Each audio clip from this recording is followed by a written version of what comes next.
అప్పు లేని ఇల్లు లేదు అని నేను బల్లగుద్ది చెప్పగలుగుతాను మీకు. ఎందుకు అంటే అంత అదిగా బ్యాంకింగ్ ఇండస్ట్రీ అంత అడ్వాన్స్ అయిపోయింది. ఎన్‌బీఎఫ్‌సీలు చూస్తే మీరు పుట్టగొడుగుల్లాగా ఎన్‌బీఎఫ్‌సీలు పుట్టుకొస్తున్నాయి. Non banking financial corporates yes. Companies పుట్టగొడుగులు, పుట్టగొడుగుల్లాగా అంటే ఆర్‌బీఐ ఎంతమందికి లైసెన్స్ ఇస్తుందో కూడా అర్థం కాని పరిస్థితిలో ఇవాళ బ్యాంకింగ్ ఇండస్ట్రీ ఉంది. మీరు గనుక చూసుకుంటే చిన్న ఉదాహరణతో చెప్తాను నేను. మీరు సూసైడ్స్ అన్నారు గదా! 100కి 100% నేను ఆ మాటకి అంగీకరిస్తాను. ఎందుకంటే మీరిందాక అన్నారు బతికే ధైర్యం ఉంటే అప్పే తీర్చుకోవచ్చు కదా! ఎందుకు చనిపోతున్నారు అని.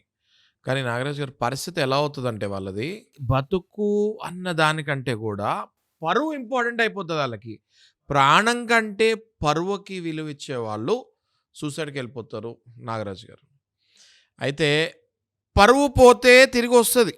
కానీ ప్రాణం పోస్తే తిరిగి రాదు అన్న విషయం ఒకటి మర్చిపోయి వీళ్ళు సూసైడ్‌కెళ్ళిపోతూ ఉంటారు. కొన్ని సందర్భాల్లో ఫ్యామిలీ అప్పులైపోయినాయని సూసైడ్‌కెళ్ళిన స్టోరీస్ మనం చూసాము.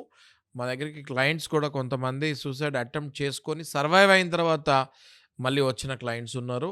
సూసైడ్ చేసుకుందాం అనుకోని మీరు తీసిన కొన్ని అప్పుల మీద తీసిన వీడియోలు చూసి సూసైడ్ చేసుకుందాం అనుకున్న వాళ్ళు కూడా ఆగి, "సార్ మీ వీడియో చూసిన తర్వాత మేమొచ్చాను. నేను సూసైడ్ చేసుకుందాం అనుకున్నాను" అన్న అట్లాంటి జనాలు గూడా నా దగ్గరికి వస్తాం జరిగింది.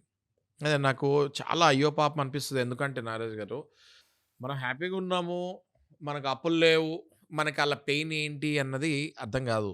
ఒంటి నిండా అప్పులుండి, పొద్దున్న లెగుస్తే ప్రతి కాలు అప్పులోళ్ళు చేసే వాళ్ళ పరిస్థితి, పిల్లల ఫీజులు కడతానికి కూడా డబ్బులుండకుండా, కరెంట్ బిల్లు కట్టాలా? లేదా ఫోన్ బిల్ కట్టాలా? ఏది ఇంపార్టెంటు అని చూసుకొని ఏదైనా ఒక బిల్లు కట్టే పరిస్థితిలో ఒక మనిషి ఉన్నప్పుడు, ఆ మనిషి పడే టార్చర్ జోబులో ఒక రూపాయి ఉన్నోడికి, వాళ్ళకి చాలా తేడా ఉంటది నాగరాజు గారు. వాళ్ళకి చచ్చిపోతాం ఒకటే శరం అనుకోని ముందుకెళ్తూ ఉంటారు.